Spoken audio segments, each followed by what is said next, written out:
السلام علیکم ناظرین، اسماعیل خان ایک نئی ویڈیو کے ساتھ آپ کی خدمت میں حاضر ہے۔ ناظرین، آج ہم بات کریں گے اسرائیل کی بدلتی ڈیموگرافی کے بارے میں۔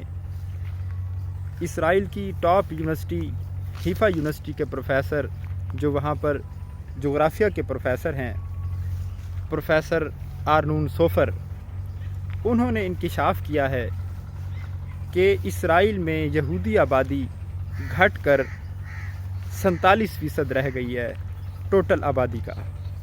یعنی اسرائیل میں جتنے لوگ رہتے ہیں، عرب اسرائیلی ہیں اور یہودی ہیں اور غیر ملکی شہری ہیں، اگر ان تمام لوگوں کا تناسب دیکھا جائے تو اس میں یہودی صرف 47% ہیں۔ یعنی اسرائیل میں یہودیوں کی آبادی 7.45 ملین ہے اور غیر یہودیوں کی آبادی 7.53 ملین ہے۔ یعنی اس طرح یہودی اسرائیل کی کل آبادی کا 47 اور 46% کے درمیان بنتے ہیں۔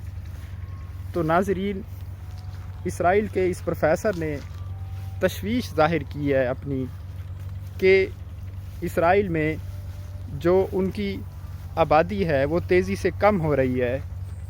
تو ناظرین، آپ یہ دیکھیں کہ ان لوگوں نے اپنی ایک محنت سے اس ملک کو کھڑا کیا ہے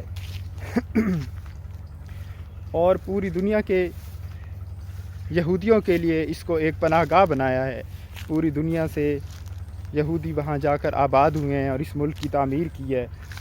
اب وہ تشویش کا شکار ہو گئے ہیں، بدلتی ڈیموگرافی نے انہیں پریشان کر دیا ہے۔ ناظرین، آج تک کے لیے اتنا ہی، انشاءاللہ ملتے ہیں نیکسٹ ویڈیو میں۔ اللہ حافظ۔